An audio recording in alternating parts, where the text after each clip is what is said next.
First phase about to start in April, so I think everybody's kind of ready for that. And at the moment with us, our old friend, Advocate Sandeep Katke Saab. We've been trying to get him for some time, and finally we've got him. Sandeep Katke Saab, namaskar. नमस्कार नमस्कार आप दोनों को नमस्कार. Thank you very much, sir, for joining us. Happy Holi, sir. Happy Holi happy Holi. आम आदमी party ने यह तय किया कि हम लोग होली नहीं मनाएंगे, हम लोग होली के दिन घेराव करेंगे और होली के दिन हम लोग ये दिखाएंगे कि किस प्रकार अरविंद केजरीवाल जी को चुनाव प्रचार शुरू होने के एकदम पहले गिरफ्तार कर लिया गया. Sir, you are an advocate. आपको लगता है कि जिस तरीके से अभी तक जो कार्य प्रणाली चली है वहां पर केजरीवाल जी को जमानत मिल जाएगी, लगता है आपको? खटके सर. देखो, ये आज जो अपना देश है जी, ये संविधान के ऊपर नहीं चल रहा है. ये मोदी और अमित शाह इनके इशारों पे चल रहा है. अगर देश संविधान पे चलेगा तो उनको जमानत मिलेगी. अगर जमानत नहीं मिली तो समझ लेना ये देश जो है मोदी और शाह के इशारों पे चल रहा है. क्योंकि एक राष्ट्रीय पार्टी का नेता जिसके मतलब 10 साल में जिन्होंने अपनी खुद की राष्ट्रीय पार्टी बनाई, उस प्रकार से जन समर्थन उनको मिला, 2 राज्यों में पूर्ण बहुमत में उनके पास सरकार है और अभी चुनाव का माहौल है, कोड ऑफ कंडक्ट लागू हुए हैं और कुछ ही दिनों में चुनाव होने वाले हैं. ऐसे माहौल में अगर आप किसी पॉलिटिकल नेता को, कोई राजनेता को गिरफ्तार करते हो तो समझ जाओ कि आपको उनसे डर लगता है. यानी मोदी जी को अरविंद केजरीवाल जी से डर लगता है, मोदी जी को पूरे विपक्ष से डर लगता है, मोदी जी को पूरे इंडिया गठबंधन से डर लगता है. जिस प्रकार से कांग्रेस का अकाउंट बीजेपी के द्वारा, ईडी के द्वारा सील किया गया है, यानी एक राष्ट्रीय पार्टी है, एक मुख्य अपोजिशन पार्टी है, अभी चुनाव के माहौल में उनको प्रचार करना है, उनको दौरे करने हैं. ऐसे समय पे अगर आप किसी चुनावी पार्टी का, विरोधी पक्ष का बैंक अकाउंट ही सील करते हो तो ये हुकुमशाही नहीं तो और क्या समझना चाहिए हम लोग. तो इसके लिए मैं कहना चाहता हूँ कि देश फिलहाल जो है वो संविधान के ऊपर नहीं चल रहा है, देश ये मोदी और शाह के इशारे पे चल रहा है. काटके साहब, जो मनजिंदर सिरसा साहब जो बीजेपी के लीडर है, सिरसा साहब का कहना है कि केजरीवाल जी ने जो ऑर्डर जेल के अंदर से दिया है टोटली इलीगल है. बोले कैसे दे सकते हैं ऑर्डर, यह ऑर्डर का जांच होना चाहिए, किस प्रकार से, बिकॉज उनको सिरसा साहब का कहना है कि Kejriwal ji can not rightfully legally issue any order from the jail without the court's consent. Court has to consent. And या कह रहे कि ये आतिशी ने पूरे चीज को, सीएम के पूरे लेटर पैड को अनऑथराइज तरीके से अपने पास रखकर ये इशू किया. तो ये क्या आप देखते हो? क्या you are a lawyer also, legal position, क्या कहीं ना कहीं एक रॉन्ग मूव हुआ है कि केजरीवाल के 2 ऑर्डर जेल के अंदर से आता है, किसी भले दिल्ली की भलाई के लिए हो, कि क्या, how has he issued the order, the BJP has objected? काटके साहब, देखो, ऐसी कोई सलाह नहीं बनी जो अरविंद केजरीवाल को जेल के अंदर रख सकती है. अरविंद केजरीवाल ये जननायक है, ये जनता के नेता है और जनता ने उनको पूरे विश्वास के साथ में चुन के दिया है, 2/3 बहुमत से चुन के दिया है. जो बीजेपी को मतलब वहां पे अपोजिशन पार्टी का लीडर बने, उनका विपक्ष का नेता बने, उतना भी जो समर्थन है वहां की दिल्ली की जनता ने उनको दिया नहीं है. और ये सेम परिस्थिति पंजाब में भी है. अरविंद केजरीवाल को सत्ता से दूर रखने के लिए बीजेपी ने बहुत सारे प्रयास किए. बीजेपी ने आम आदमी पार्टी के नेताओं को गिरफ्तार किया, उनको जेल में भेज दिया. बीजेपी आम आदमी पार्टी तोड़ने की कोशिश, आम आदमी पार्टी के एमएलए को खरीदने की कोशिश की, आम आदमी पार्टी के सभी एमएलए को कहा कि बीजेपी ज्वाइन करो. ये कुछ नहीं हो रहा. यानी कैसे सत्ता से बाहर रखे, तो सत्ता से बाहर रखने के लिए बीजेपी ने फिर अरविंद केजरीवाल जी को अरेस्ट किया. इनको अरेस्ट करके सत्ता के बाहर. लेकिन अरविंद केजरीवाल जो है वो जननायक है, जनता के नेता है, उनको जनता की सेवा करनी है. और जेल के अंदर से भी उनका स्टेटमेंट आया था जैसे उनको अरेस्ट किया कि वो भारत के लिए समर्पित है, दिल्ली की जनता के लिए समर्पित है. और आज भी भले वो जेल में है, ईडी की कस्टडी में है, लेकिन उनको चिंता है दिल्ली वासियों की. तो आतिशी के माध्यम से उन्होंने जो ऑर्डर्स पास किए, पानी के बारे में ऑर्डर पास किए, जल बोर्ड को कुछ निर्देश दिए, तो ये उनका जो है वो भारत के प्रति, दिल्ली वासियों के प्रति अपनी जो श्रद्धा है, अपनी जो भावना है वो है। लेकिन बीजेपी इसको राजनीति की तरीके से देखती है। बीजेपी को लगता है कि इसको जेल में डाला फिर भी ये ऑर्डर्स पास कर रहा है, जनता की सेवा कर रहा है, तो बीजेपी को इसमें मिर्ची लग रही है। और इसके लिए बीजेपी के नेता जो है इस प्रकार का आगे मुख्यमंत्री है, वो मुख्यमंत्री तो उन्होंने इस्तीफा दिया नहीं है और मुख्यमंत्री पद से हटे नहीं है। तो जब तक अरविंद जी मुख्यमंत्री है तो उनके निर्देश से दिल्ली की सरकार चलेगी। काटके साहब, यहाँ पर एक न्यूज़ चैनल है एबीपी न्यूज़, उन्होंने एक स्पॉट सर्वे किया टेलीफोन के ऊपर, कोई 5 के 10,000 लोगों से बात करी और उनसे पूछा कि भाई अरविंद केजरीवाल की गिरफ्तारी से फ़ायदा किसको हुआ है, आप लोग किसको वोट देंगे वगैरह वगैरह, जो नॉर्मल सवाल पूछे जाते हैं। और उन्होंने जो पब्लिश किया है उसके मुताबिक 52 से लेकर 54% लोग जो हैं वो कहते हैं कि हम आम आदमी पार्टी को वोट देंगे लोकसभा के चुनाव में, और तकरीबन 32% ने कहा कि हम लोग बीजेपी को देंगे। क्या यही वस्तुस्थिति ग्राउंड पर है और क्या ऐसा कुछ पंजाब में भी देखने को मिलेगा? काटके साहब, देखिए, भारत की जनता जो है वो होशियार है, उनको सब समझ में आता है। मोदी जी के माध्यम से जो धर्म के नशे का जो धुआं उड़ाया गया है वो कुछ लोगों के ऊपर आज भी हावी है। लेकिन जो लोग संविधान को मानते हैं, जिसको भारत के प्रति अपनी श्रद्धा है, जिसको भारत के संविधान के प्रति अपनी श्रद्धा है, ऐसे सभी लोग जो है उन सभी लोगों को लगता है कि अरविंद केजरीवाल जी की गिरफ्तारी जो है वो इलीगल है और अरविंद केजरीवाल जी को सिर्फ लोकसभा के इलेक्शन के प्रोसेस से दूर रखने के लिए, यानी अगर मोदी जी कहते हैं 400 पार, तो मोदी जी को क्यों जरूरत है कि जो भ्रष्ट पार्टियां हैं उनको साथ में लेने की, यानी छोटी छोटी पार्टियों को साथ में ले और खुद बड़ी पार्टी बन के कहे कि भाई हम सबसे बड़ी पार्टी है। यानी आपके साथ में अगर छोटी छोटी पार्टी जुड़ी है तो आप ही सबसे बड़ी पार्टी रहोगे, इसमें कोई दो राय नहीं है। अगर आपको लगता है कि आप 400 पार होने वाले हैं तो क्यों आप भ्रष्ट लोगों को, जैसे महाराष्ट्र में एनसीपी को साथ में लिया, शिवसेना आपने तोड़ी, बिहार में जिसके साथ में आपने तलाक लिया था वैसे फिर से शादी कर ली। अगर आपको लगता है कि आप 400 पार होने वाले हैं तो आप ये ऐसा क्यों कर रहे हो? अगर आपको लगता है कि आप 400 पार होने वाले हैं तो आपको आम आदमी पार्टी के नेताओं को गिरफ्तार करने की जरूरत की है। अगर आपके पास सबूत है तो आप जांच करो, आपकी जांच की रिपोर्ट के आधार पर चार्जशीट कोर्ट में फाइल करो और मुकदमा चलने दो। लेकिन बीजेपी को सीधा सीधा ये पता चल रहा है कि बीजेपी का डब्बा जो है आने वाले इलेक्शन में गुल होने वाला है, और जो कुछ बीजेपी कर रही है वो वही बौखलाहट में कर रही है क्योंकि उनको अरविंद केजरीवाल जी का डर लगता है। और यही चीज जो है जनता के माध्यम से एबीपी का जो सर्वे आपने बताया उसके, क्योंकि आज भी हमने पूरे मुंबई में हमारे कार्यकर्ता और काफी जनता जो है और रास्ते पे उतरी थी। मैं भी केजरीवाल के बैनर जो है पूरे मुंबई में आज अलग अलग जगह पे आपको दिखे होंगे जी। पूरे मुंबई में, मतलब ये पूरा माहौल जो है पूरे देश में चल रहा है, लेकिन मुंबई में भी हर एक जगह पे, हर एक चौराहे पे मैं भी केजरीवाल के बैनर लगे। बीजेपी इस माध्यम से इतनी डरी हुई है कि आम आदमी पार्टी के सभी नेताओं को प्रिवेंटिव डिटेंशन करने के लिए, लास्ट टाइम हमने 3 दिन पहले ईडी के ऊपर मोर्चा निकाला था। जैसे अरविंद जी की अरेस्ट हुई तो हमने ईडी के कार्यालय पर मोर्चा निकाला। उस समय पे पुलिस ने हमको गिरफ्तार करके हमको प्रिवेंटिव डिटेंशन में रखा और प्रिवेंटिव मेजर्स पे 151(3) जो अंग्रेजों के जमाने का कानून है, यानी ब्रिटिश राजवट के खिलाफ पे अगर कोई भारतीय लड़ता था तो उसको प्रिवेंटिव डिटेंशन में जेल में रखा जाता था। तो उस प्रकार की धारा जो है आम आदमी पार्टी के कार्यकर्ताओं पे लगाई और उनको दूसरे दिन अरेस्ट करके कोर्ट में लेके गए। उस दिन अरेस्ट में आम आदमी पार्टी की महिला कार्यकर्ता भी थी, जबकि सर्वोच्च न्यायालय का ऑर्डर है, सुप्रीम कोर्ट के ऑर्डर है कि रात को 8 बजे के बाद में आप कोई भी महिला को कस्टडी में ले नहीं सकते। लेकिन आम आदमी पार्टी का डर है, इस वजह से पुलिस ने आम आदमी पार्टी के महिला कार्यकर्ताओं को रात भर डिटेन किया। फिर सुबह जब हॉस्पिटल लेके गए, हॉस्पिटल में वहां पे भी हॉस्पिटल की यंत्रणा जो है आम आदमी पार्टी के कार्यकर्ताओं को सिर्फ नाम पूछ के उनका मेडिकल रिपोर्ट बना रहे थे। तो वहां पे भी काफी हमारा हॉस्पिटल के प्रशासन के साथ में भी वाद हुआ। उनको भी हमने कहा कि भाई यार ये किस प्रकार का जो शासन है इस मुंबई प्रदेश में चल रहा है, मुंबई में चल रहा है।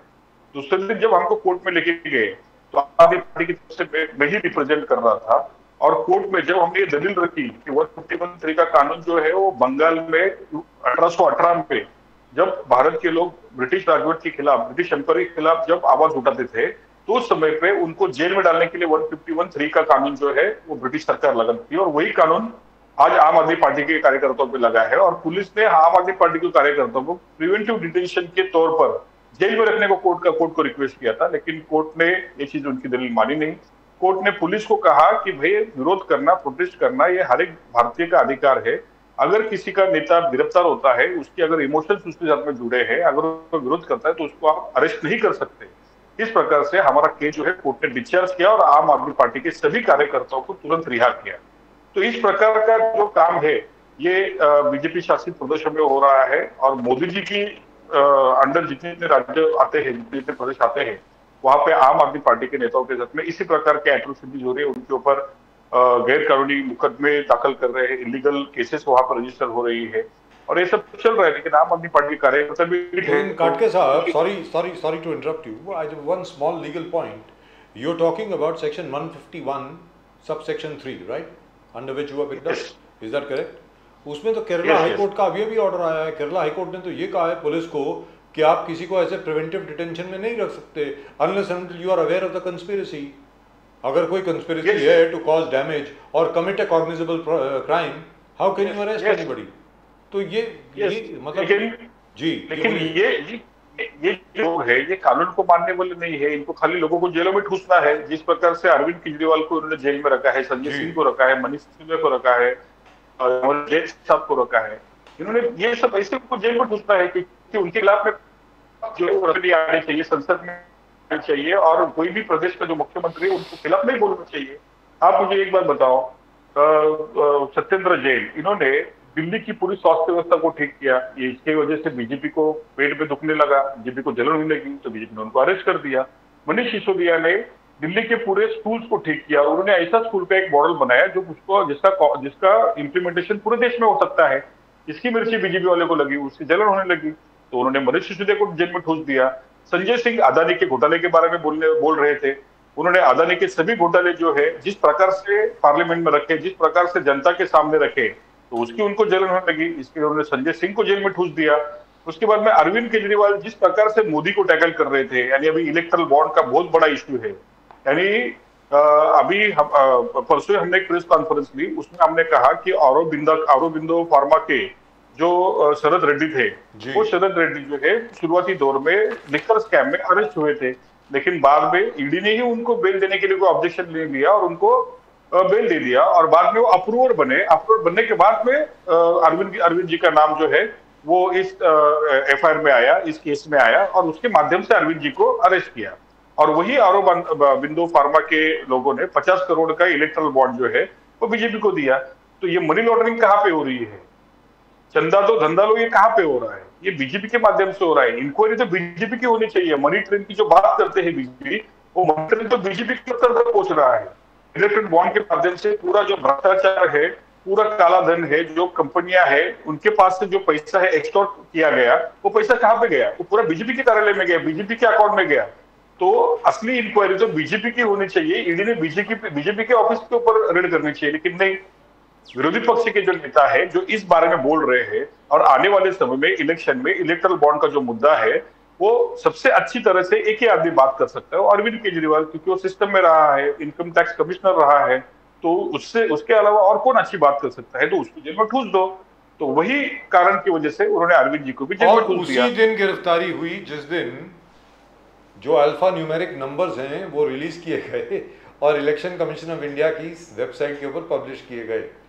गिरफ्तारी उसी दिन हुई। In fact I remember most of the channels forgot about that story and were only focusing on the arrest of Mr. Kejriwal. मतलब वो इलेक्ट्रल बॉन्ड वाली स्टोरी जो भूल गए सब लोग। ये गोदी मीडिया जो है, गोदी मीडिया एक परसेप्शन बनने का काम कर रहा है जी। भारत का सबसे, जिसने करप्शन के खिलाफ अपनी लड़ाई शुरू की और करप्शन के खिलाफ में जिसने अपनी पार्टी बनी, जिसके साथ में देश के सब पढ़े लिखे युवक हैं, अंधभक्त नहीं है। आम आदमी पार्टी में जितने भी लोग हैं सब पढ़े लिखे हैं और देशभक्ति के लिए आम आदमी पार्टी से अच्छा और कौन सा माध्यम हो सकता है? अगर आपको देश की सेवा करनी है, अपनी मातृभूमि की सेवा करनी है, अपने लोगों को सेवा करनी है, तो आम आदमी पार्टी से अच्छा प्लेटफॉर्म कौन सा हो सकता है? क्या बीजेपी में जाके हम मंदिर में घंटा बजाए? या बीजेपी में जाके हम जय श्री राम के नारे लगा के मुसलमानों को हेट करें? अगर आपको देश सेवा करनी है, अगर आपको देश को विकसित करना है, तो आपके सामने आम आदमी पार्टी से अच्छा पर्याय फिलहाल तो मुझे दिखता नहीं, क्योंकि आम आदमी पार्टी के माध्यम से आप जितने अपनी जगह पे अच्छी शिक्षा दे सकते हो, अच्छा स्वास्थ्य दे सकते हो, लोगों को मुफ्त बिजली दे सकते हो।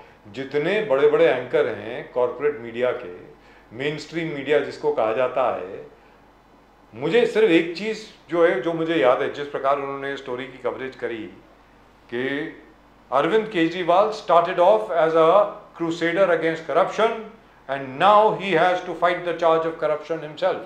He is accused of corruption himself. मतलब, और साथ में हिंदी वाले तो वो तो कोई 10 गुना आगे होंगे भाई, खुद वो भ्रष्टाचार में पकड़े गए, भ्रष्टाचार में दोषी हैं, मतलब दोषी भी करार कर दिया अभी तक तो अरविंद केजरीवाल को। तो ये क्या है सर, ये मतलब जरा बताएं ना प्लीज। हम हमेशा से बोलते हैं कि 23 मार्च का जो दिन था वो शहीद दिवस था। उस समय पे भगत सिंह जी को फांसी हुई थी। जी, भगत सिंह, राजगुरु और सुखदेव जी। तो ये लड़ते थे गोरों से, और अरविंद केजरीवाल लड़ रहे चोरों से, इसके लिए वो जेल में है। असली चोर कौन है? असली चोर तो बीजेपी है। मेधा इंजीनियरिंग को आपने 14,000 का कॉन्ट्रैक्ट दिया और उससे आपने 1400 करोड़ रुपए का इलेक्ट्रल बॉन्ड लिया। तो ये सब चीजें जनता के सामने अभी आने वाली है, और इसका सबसे बड़ा जो फेस है करप्शन के अगेंस्ट का, वो अरविंद केजरीवाल जी है। तो वो फेस को ही आप तरफ कर दो। तो ये जो परसेप्शन बनाने का काम मोदी मीडिया करती है, ये परसेप्शन बनाने के लिए ईडी इतनी मेहनत करती है, तो ये क्या है? ये सिर्फ ये है कि भाई देश में अगर कोई ईमानदार आदमी अरविंद केजरीवाल, अगर वो इलेक्ट्रल बॉन्ड के बारे में बोलेगा तो जनता उसको सुनेगी और मान भी लेगी। तो सबसे पहले तो उसके ऊपर ही अटैक कर दो, उसको ही करप्ट साबित कर दो। यानी मालूम पड़ेगा कि अरविंद केजरीवाल करप्ट है, तो वो काय के लिए करप्शन के ऊपर बात करेगा? भाई देश की सबसे भ्रष्ट अगर कोई पार्टी है तो वो भारतीय जनता पार्टी है। भारतीय जनता, आप अगर आप अगर कुछ भी गुनाह करते हो, आप अगर कितना भी बड़ा क्राइम करते हो, भ्रष्टाचार करते हो, आप अगर बीजेपी के अंदर आ जाते हो, बीजेपी के साथ में आ जाते हो, तो आपको डिप्टी सीएम पद मिल सकता है, आपको सीएम पद मिल सकता है, आपको मंत्री पद मिल सकता है। ये क्या है? ये मोदी की गारंटी है। यानी आप मोदी जी के साथ कितना भी भ्रष्टाचार करो, आप कितने भी पैसे लूटो, कुछ भी करो, अगर आप मोदी जी के साथ में जाते हो तो आपको काटके साहब केजरीवाल जी ने पूरे ट्रांसफॉर्मेशन किया है जो गरीब कल्याण के लिए, जो भी केजरीवाल ने किया वो सराहनीय है। It is worth praising. It's a role model for the not only this country but the whole world. Government school transformation आप देखोगे जिस प्रकार से होगा, 38 कैंपसेस क्रिएट, 6000 सीट और 1.44 लाख स्टूडेंट्स अप्लाई। इतने एक्सेस लोग जो प्राइवेट स्कूल्स और कॉलेज में जाना चाहते हैं आज पब्लिक स्कूल्स में। एक ट्रांसफॉर्मेशन जबरदस्त, इलेक्ट्रिसिटी, वाटर, ये जो basic issues, Mohalla clinics, it is been a absolute transformation. But problem यहां पर है कि मोदी जी कह रहे हैं कि corruption zero tolerance. Kejriwal was corrupt, Modi ji का एलिगेशन है, मोदी जी का एलिगेशन है। आपका क्लियर कट है, आपका report card is fantastic. Modi ji says zero tolerance to corruption. जो भी करप्ट है वो अंदर जाएगा और वो जो पैसा लिया है वो मैं वापस देश के अकाउंट में लेके आऊंगा। I will bring it back to the government coffers. तो ये बहुत बड़ा एक 180 डिग्री ट्विस्ट है। इधर आप कह रहे हैं ईमानदार है, यहां कह रहे हैं मोदी साहब कह रहे हैं कि zero tolerance on corruption. How are you going to play it करके साहब? देखिए, मोदी जी ने जब पहला इलेक्शन लड़ा था उस समय मोदी जी पूरे विदेश से काला धन लाने वाले थे, और पूरे विदेश से काला धन लाके हर एक भारतीय को 15-15 लाख रुपए देने वाले थे। लेकिन आज ऐसी परिस्थिति आ गई है कि मोदी जी जो है वो खुद ही, उनको इलेक्ट्रल बॉन्ड से कितना पैसा मिला वो पैसा छुपा रहे थे। तो भ्रष्ट कौन है? सबसे बड़ा भ्रष्टाचारी पार्टी अगर कोई है तो बीजेपी है।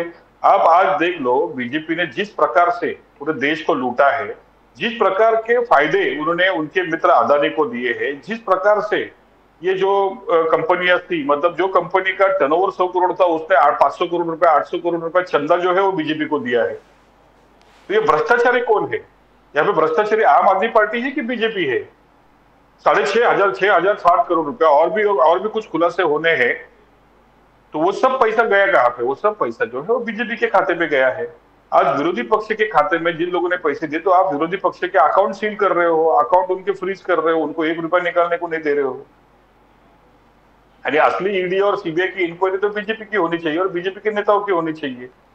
लेकिन वो बोलते ना, जिसकी लाठी उसकी भैंस। अजय, आप आज आपके हाथ में लाठी है, इसके लिए भैंस आपकी है। तो कल अगर इसका जब लाठी प्रभाव हमारे क्या हाथ पड़ने में वाला है आएगी सर? तो पूरा बीजेपी का, मोदी जी और अमित शाह जेल में इतने साल अंदर रहेंगे कि उनकी पूरी जिंदगी जेल में चली जाएगी।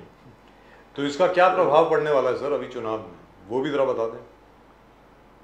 देखो, चुनाव अभी शुरू होगा और इन्होंने अभी अरविंद केजरीवाल जी को अरेस्ट किया है। पूरे देश जी में एक लहर है, आपने जी। देखा होगा इंटरनेशनल मीडिया में भी, चाहे वो यूएस का वॉशिंगटन पोस्ट हो, बीबीसी हो, ब्रिटिश ब्रॉडकास्टिंग इसका, या फिर यूरोपियन न्यूज हो, या जर्मनी के एक वाइस चांसलर, जर्मनी के चांसलर ने जर्मनी के पार्लियामेंट में केजरीवाल जी का मुद्दा उठाया। जी उठाया। तो जर्मनी के चांसलर को लिखना पड़ा देश को कि भैया आप हमारे इंटरनल मामले में बीच में मत आओ। जब इंटरनेशनल मीडिया इस बारे में रिपोर्ट करती है तो उनको भी पता है कि भाई चोर कौन है। आप गलत आदमी को पकड़ के उसको जेल में ठूसोगे और उसको बताओगे कि यही चोर है।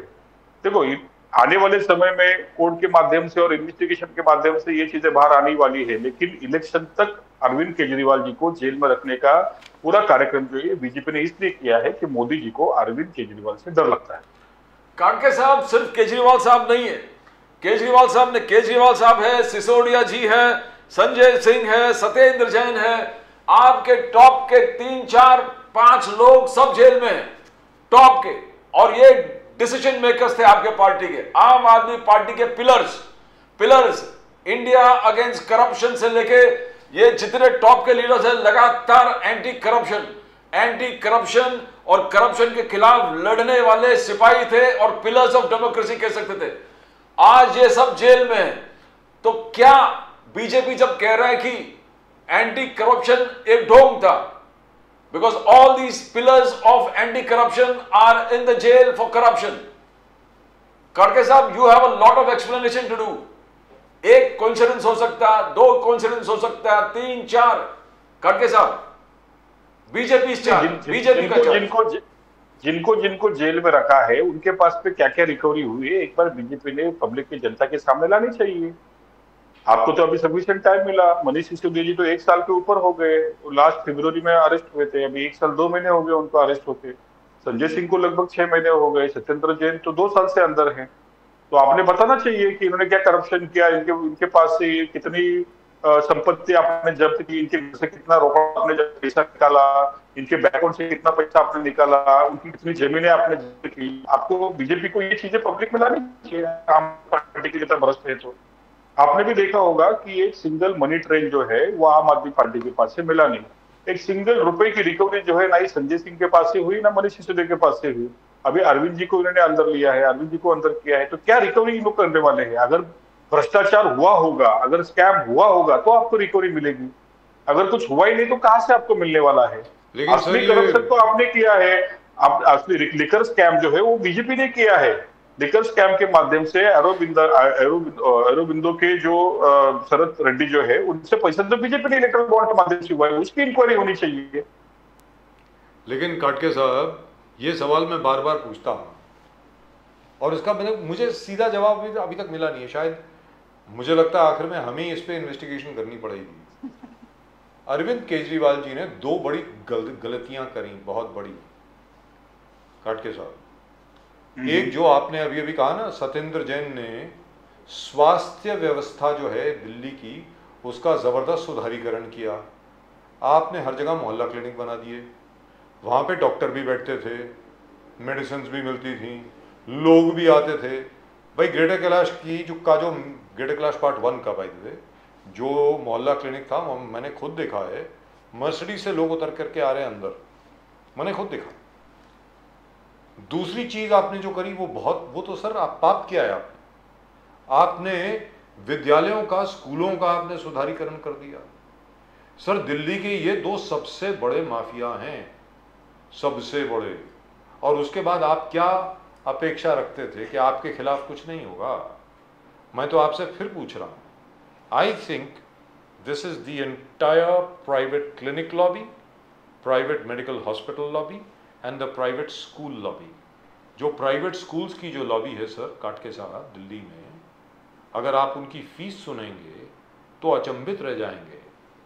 1-1 लाख रुपए, 50,000 रुपए, 1.5 लाख रुपए, न जाने कितने स्कूल्स के लिए। उन सबका धंधा ऑलमोस्ट बंद करा दिया ये जो अभी स्क्रीन पे भाई साहब दिख रहे हैं जिनका नाम अरविंद केजरीवाल है, तो आप क्या समझ रहे थे कि आपके खिलाफ कुछ नहीं होगा? को क्या वो गब्बर सिंह का डायलॉग है, आपको शाबाशी देगा सरदार क्या? बताइए सर। तो बीच में मैंने वही एक सोशल मीडिया पे एक मतलब मीम थी मोदी जी के बारे में कि आपको ना परिवार है, मतलब जैसा गब्बर सिंह थे, गब्बर सिंह को ना परिवार था, ना बेटी थी, ना कोई फैमिली थी, लेकिन फिर भी गब्बर सिंह लूटता था, फिर भी वो डाके डालता था, फिर भी वो डाकू था। वही परिस्थिति मोदी जी की है। आपको भी ना कोई परिवार है, ना आपको किसको देना है, ना कुछ कर रहा है, तो आप क्यों ऐसे डाके डालते हो? आप पूरे जो टेंडर्स है, सब कुछ है, आप क्यों अदानी को देते हो, आपकी फेवरेट कंपनी को देते हो और उनके माध्यम से आप पैसा लेते हो? तो आप भी आज के जमाने के गब्बर सिंह ही हो। सर ये तो पॉलिटिकल बात हो गई सर। मैं आपसे पूछ रहा हूँ what about the medical lobby and the school lobby, उसके बारे में आप लोग क्या करेंगे ये बताइए सर। देखो, हमारा काम है देश की जनता को सुविधा देना। देश की जनता ने, दिल्ली की जनता ने, पंजाब की जनता ने बड़े विश्वास के साथ में आम आदमी पार्टी को 2/3 मेजोरिटी दी है, तो ये हमारा कर्तव्य है और हम लोग राजनीति में उसी लिए आए हैं। और अब पंजाब में भी आप वही गलती कर रहे हैं। पंजाब में भी आप वही कर रहे हैं। देश के लिए अच्छा काम करने के लिए अगर हमको फांसी पे भी चढ़ाएंगे तो हम फांसी पे चढ़ने के लिए तैयार हैं जी। अरविंद जी जो है वो लोहे के बने हैं। अरविंद जी को आप जेल में डाल के उनको आप कैद नहीं कर सकते हैं। अरविंद जी जहां भी रहेंगे वो देश सेवा ही करने वाले हैं, क्योंकि वो सच्चे भक्त हैं, सच्चे देशभक्त हैं और एक सच्चे कट्टर ईमानदार व्यक्ति है। और वही उनका ही आदर्श लेके हम राजनीति में आए हैं, तो हम लोग भी वही करने वाले हैं। हमको भी अगर मौका मिला तो हम भी वही करने वाले हैं। आपको हमको जेल में डालना है, जेल में डालो, फांसी पे चढ़ाना है, फांसी पे चढ़ाओ। उन सब चीजों के लिए हम तैयार हैं। तो 4 सीटों पर आप लड़ रहे हैं दिल्ली में, 13 सीटों पर आप लड़ रहे हैं पंजाब में, 1 गुजरात में और 1 आप हरियाणा में लड़ रहे हैं, जहां तक मैं जानता हूं। तो कितनी सीटें आने वाली हैं सर इस बार 19 में से? देखो, हमारी लड़ाई जो है वो लोकसभा में इस समय पे हमारी लड़ाई जो है वो हमारे लिए नहीं है, हमारी लड़ाई देश के लिए। देश में संविधान के खिलाफ जो माहौल बना है, देश में भाईचारे के खिलाफ जो माहौल बना है, देश में जो तुष्टीकरण के नाम पे जो माहौल बना है, यानी वो एक ऐड जो है अभी उसकी इतनी मीम हो गई कि रशिया का वॉर रुका के मोदी जी ने बस निकाली, लेकिन मोदी जी आज भी मणिपुर का राइट जो है रुकवा नहीं सकते।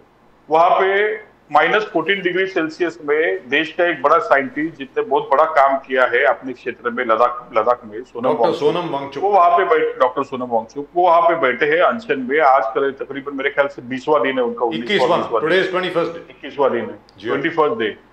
तो वो वहां पे हंगर स्ट्राइक पे बैठे। क्यों बैठे हैं? तो जो मोदी जी ने गारंटी उनको दी थी शेड्यूल 6 की कि भाई लद्दाख के जितने नेचुरल रिसोर्सेज है उसको आप प्रोटेक्ट करेंगे, उसके लिए बैठे हैं। ये मोदी की गारंटी है। तो मोदी की गारंटी जनता के लिए नहीं है, मोदी की गारंटी भ्रष्ट नेताओं के लिए। आप भ्रष्टाचार करो, हमारे पास आओ, आपको मंत्री पद मिलेगा, आपको उप मुख्यमंत्री पद मिलेगा, आप मुख्यमंत्री बन सकते हो, आप MP बन सकते हो। मोदी की गारंटी भ्रष्टाचारियों के लिए है, देश के लिए नहीं है। तो सर अब आगे क्या? ये तो बात हो गई, अब आगे क्या? आपकी जो एजिटेशन है हर रोज हर जगह पर देश के हर कोने में डेमोन्स्ट्रेशन चल रही है, तो आप क्या करने वाले हैं सर? काटके साहब वो भी जरा बता दें। कल परसों हमने मोदी जी की एफिजी जलाई अंधेरी में, तो हमारे सभी लोगों के ऊपर FIR हो गई, सबको फिर अरेस्ट किया, फिर 41 की नोटिस देके छोड़ी। हमारे कार्यालय के बाहर 24/7 पुलिस की वैन लगी हुई है, ताकि हमारे सभी गतिविधियों के ऊपर पूरी पुलिस की नजर है।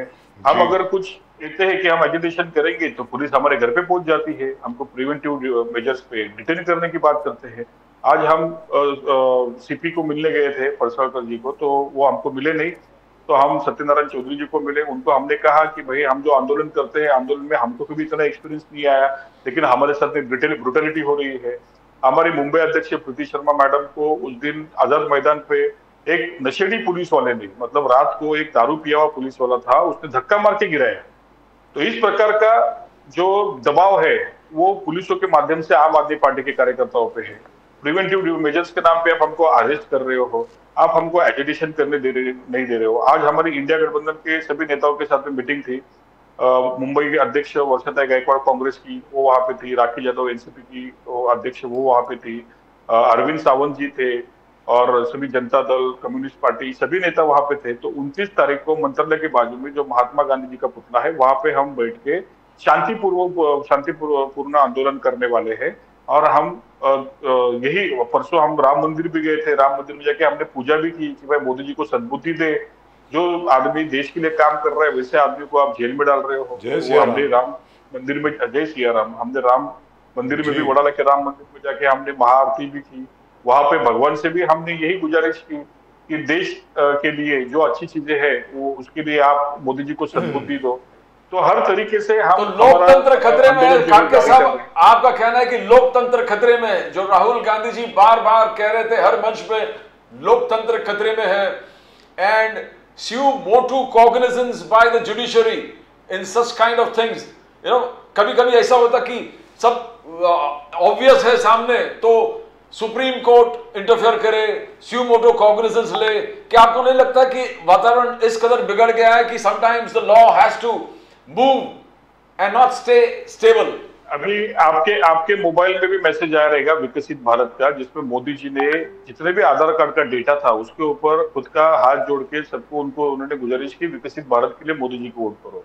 जबकि कोड ऑफ कंडक्ट चालू है, कोड ऑफ कंडक्ट में आप इस प्रकार के मैसेज जो है वो भेज नहीं सकते, लेकिन बीजेपी के लिए किसी प्रकार का कोड ऑफ कंडक्ट नहीं है। बीजेपी हर प्रकार का प्रचार जो है, आपने देखा होगा नॉर्थ मुंबई में पीयूष गोयल ने अपने बेटे के साथ में हर स्कूल में जाके प्रचार किया। तो कौन से डेमोक्रेसी की बात कर रहे हो आप? तो ये डेमोक्रेसी जो है ये अभी बची नहीं। यहाँ पे फैसिज्म है, हुकुमशाही है, और उसमें हुकुमशाह जो है मोदी जी है। तो इसके खिलाफ तो सभी को, मतलब हम तो आम लोग हैं, हम आम जनता है और आम आदमी पार्टी के कार्यकर्ता है, हम तो रास्ते पे उतर के लड़ ही रहे हैं। लेकिन भारत की सभी जनता को अभी आके अपनी लड़ाई खुद लड़नी पड़ेगी, क्योंकि ये जनता भी, ये लड़ाई जो है अभी जनता की, क्योंकि हमको संविधान बचाना है, हमको भारत का जो अभी कल ही मैंने एक पोस्ट किया था कि ये लोग तो पूरे भारत को भगवा करने के लिए निकले, इनकी विचारधारा वो है, लेकिन हमको वही भारत चाहिए। हम बचपन में हमेशा एक प्लेज देते थे कि भारत माझा देश है, सर्व भारतीय माझे बांधव आहे। वही वातावरण हम देश में स्थापित करना चाहते हैं, और ये हमारी लड़ाई है, संविधान बचाने की लड़ाई है, और इसमें भारत की जनता को अभी जस्ट स्मॉल क्लैरिफिकेशन सर, छोटा सा क्लैरिफिकेशन। कल जो आप राम मंदिर में गए थे वो वडाला का राम मंदिर है, अयोध्या वाला नहीं, वडाला के राम मंदिर में गए थे ना सर? वडाला का राम मंदिर, वडाला का राम मंदिर, हनुमान मंदिर एंड वडाला का राम मंदिर, वहां पर गए थे। मैं उम्मीद करता हूँ बहुत जल्द आप अयोध्या के भी राम मंदिर में जाएंगे। आप जरूर राम तो इस भारत के साथ जाने का मौका मिलेगा तो बहुत बढ़िया होगा। और खुद हम राम राज्य की बात करते हैं, लेकिन राम राज्य में हम देख रहे हैं जिस प्रकार से मणिपुर में महिलाओं के साथ में हुआ, जिस प्रकार के हमारे ओलंपिक के जो कुश्तीगीर थे उनके साथ में जो हुआ, जिस प्रकार से ये माहौल चल रहा है, आपको लगता है ये राम राज्य है? तो राम के नाम पे सिर्फ वोट मांगने का काम यहाँ पे ये लोग कर रहे हैं। सर श्री राम सब कुछ देख रहे हैं सर। हमारा तो पूर्ण विश्वास है सिया राम में। हमें तो लगता है कि जो होगा बहुत अच्छा होगा आगे जाके, ऐसी बात नहीं। आपका जरूर बुरी चीज रोकने के लिए रावण का दहन करना पड़ता है, तो यहाँ की जनता तैयार है और राम भी तैयार। Thank you so much sir, thank you very much काटके साहब, बहुत बहुत धन्यवाद आपका। और आपकी हिम्मत की दाद देनी पड़ेगी, आप इसी तरह देश सेवा करते रहें, हम लोग आपके साथ हैं। और लड़ाई भी सराहनीय है, जबरदस्त तरीके से लड़ रहे हो आप। नमस्कार सर, नमस्कार सर, जय सिया राम, जय सिया राम, जय Siya Ram. Well, happy Holi to everybody, and really and truly wonderful. Pradeep ji, we need to take a few comments. Yes. Unless of course you're very busy or something. No. we'll take a few comments. We should take all the comments. Not all, we'll take a few comments. 5 या 6 comments जरा दे दीजिए. To give us about 5 or 6 comments, please. अगर आपके पास हैं तो, अगर आप लोग तैयार हैं तो, फिलहाल please share the channel, please subscribe to the channel, channel को सब्सक्राइब करें। जैसा कि आप जानते हैं हम लोग तो आपके लिए मेहनत करते हैं साहब, हर रोज़ आपके लिए जितना कर सकते हैं हम कर रहे हैं। We try to bring you all sides of the story। और वो घंटी भी बज गई है। The bells of the Irish clock, the stripes 13। वो घंटी भी बज गई है सब। एक तो प्रदीप जी के आयरिश क्लॉक है और मेरा बेकर्स डजन है। आयरिश क्लॉक जो होती है वो 13 बजाती है, और बेकर्स डजन में हमेशा 13 ब्रेड के पीसेस होते हैं, 13। वो एक जो होता है वो कहता है कि मैं अपना प्रॉफिट थोड़ा सा हिस्सा आपको दे रहा हूँ, तो which is why baker's dozen always has 13 loaves of bread, not 12। तो ज़रा कमेंट ज़रा दीजिए, देखिए क्या कमेंट आए हैं, ज़रा देखिए, काफ़ी दिन हो गए नहीं लिए। Can we have them on please. Shahid Kapoor to play Chhatrapati Shivaji Maharaj. I remember Shahid Kapoor and Jab We Met. That was a lovely movie. I don't know whether you saw that. ये कोई रात्रि खान है। I liked one of the Kashmir movies where in Hyder. That was a That was based on Hamlet. That was fantastic. That was a lovely movie. Wow. चलिए आगे बढ़िए. विशाल भारद्वाज जी की picture थी. Big was 17 winner Munawwar Faruqi, spotted in a dashing look. I'm sure Munawwar Faruqi will have a lot to say about that. King Munawwar, Mohammad Danish 7696. चलिए आगे बढ़िए please. कि सिर्फ फिल्मी है, कुछ और भी है कि नहीं? पवार केजरीवाल की गिरफ्तारी की निंदा करते हैं. Can we move forward please? दिखाइए. You are right, ma'am. What happens with the CM of Delhi is not right at all. This is Ritika 02436 on Dr. Seema Malik. चलिए आगे बढ़िए. Shraddha Kapoor and Rahul Modi to make their relationship official soon. Shraddha Kapoor, I assume, is Shakti Kapoor's daughter. Shraddha ma'am, please know आपकी बहुत बड़ी fan हूँ. User RE1RZ6JN3F. Right. Do we have any political comment, please? Or are they only filmy comments? Once again, Dr. Seema Malik, जी दिखाइए. किशन चंद सैनी साहब लिखते हैं, right ma'am. All right, we'll take one more comment and that's it. DJ, again, Dr. Seema Malik, we don't have anybody else? No, we don't have anybody else. The way you spoke on arresting of Delhi CM Arvind Kejriwal is phenomenal. You carried forward the statement given by Sharad Pawar Sahib beautifully and raised questions smartly. Suman Kumar 5725, thank you very much. That's it. That's all we've got for you in tonight's show. आज के show में सिर्फ इतना ही. इस खबर के साथ कि जहाँ तक आम आदमी पार्टी का सवाल है, आम आदमी पार्टी अपनी एजिटेशन जारी रखेगी और जहाँ तक बीजेपी का सवाल है, भारतीय जनता पार्टी भी अपनी एजिटेशन जारी रखेगी. आम आदमी पार्टी अपनी एजिटेशन कर रही है कि अरविंद केजरीवाल जी को फौरन रिहा किया जाए और बीजेपी अपनी एजिटेशन कर रही है कि जल्द से जल्द अरविंद केजरीवाल जी का इस्तीफा लिया जाए. That's it. That's all we've got for you from both Pradeep ji and myself. आप सबको नमस्कार. जय हिंद, जय महाराष्ट्र, जय भवानी, जय शिवाजी, वंदे मातरम. वंदे मातरम. जय सिया राम, हर हर महादेव. हर हर महादेव.